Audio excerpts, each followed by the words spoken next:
Business lunches make me sick. Literally.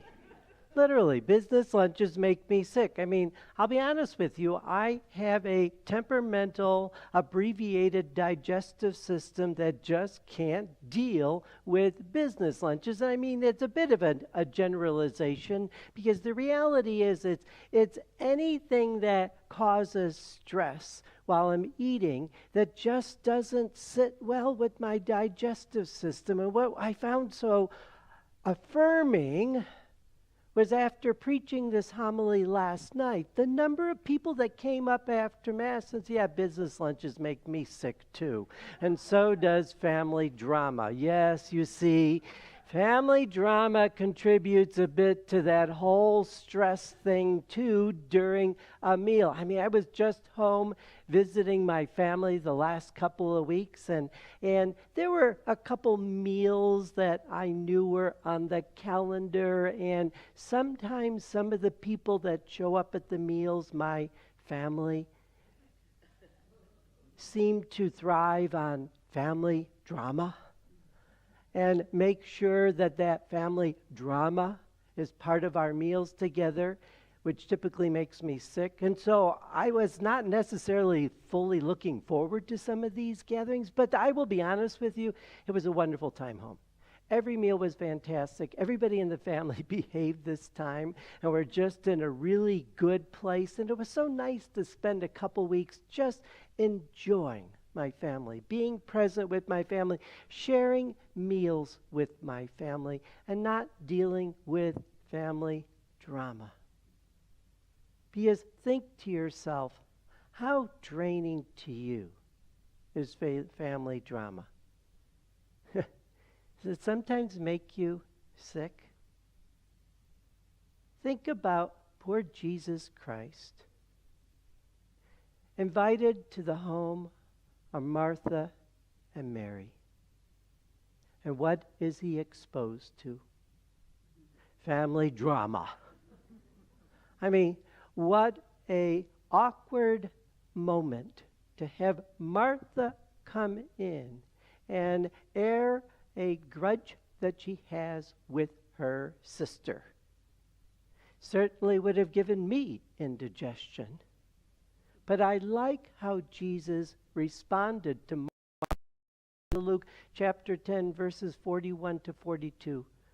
The Lord said to her in reply, Martha, Martha, you are anxious and worried about many things. There is need of only one thing. Mary has chosen the better part, and it will not be taken from her. Mary has chosen the better part. And what was Mary's choice? To put Jesus first. To put Jesus first. To even put Jesus before family drama. Because Mary knew something that Martha had failed to know. That spending time in the presence of the Lord energizes us, inspires us, fills us. And spending time being anxious about and worried about many things, that drains us. Because that's the reality is our families are not always perfect. Our business lunches are not always peaceful. There are times in our life where our relationships with family and friends and colleagues just drains us, seems to take from us. And so what did Mary learn in choosing the better part, in choosing to put Jesus first? She recognized that putting Jesus first fulfilled her, didn't drain her, but fulfilled her. A man I greatly respect and admire, John Bloom, who's a physician, husband, father, grandfather, the founder of Desiring God Ministries just has written tons of great stuff. It was years ago where I read something that he wrote that stuck with me forever because it totally changed my perspective on living my relationship with God. Just one thing John Bloom said, the most loving thing one can do for others is to love God more than them. The most loving thing one can do for others is to love God more than them. For if one loves God most, one will love others best. For if one loves God most, one will love others best. We need to understand that when we love God most, and first of all, we are tapping into unlimited love, sacrificial love, freely given love, unending love. And as we tap into that love, that presence that fulfills us, that gives us the love that we need to deal with others, to deal with our family in a better way, to love others best. Because we're not relying just on our own limited supply of patience, our limited supply of understanding, our limited supply of compassion. That's when you're feeling drained and burned out. That means you're depending just on your own resources. And that is a good challenge to you to recognize how you need to tap into God first.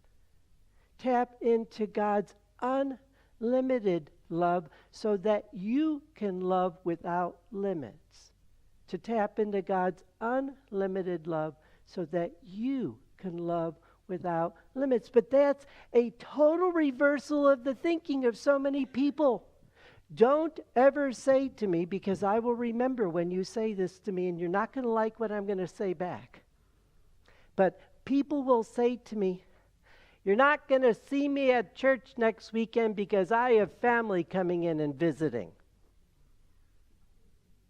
And so you're not going to be at church because? Well, I have family in visiting and I want to spend time with my family. Good luck with that. I mean, your priorities seem to be a little mixed up. Well, they're not in town very often, and I want to spend all the time that I can with them. Agreed. But of all that time you're spending with your family, how much of it is really quality time? How much of it might be a bit of stress and drama? How are you going to be best present to your family? By being present to God first. And what witness do you think that will be to your family?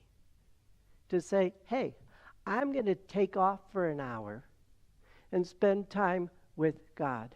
Because dealing with you, I need all the God's love I can. No, you don't have to say that part of the sentence.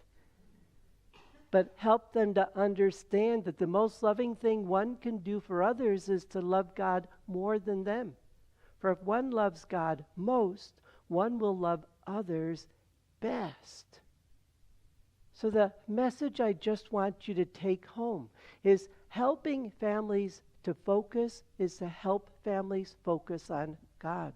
Helping friendships focus is to help friendships focus on God. Even to help colleagues focus is to help colleagues focus on God first. Loving God is the necessary foundation for loving others and will help families, friendships, and colleagues stay focused on the love that will bring them closer.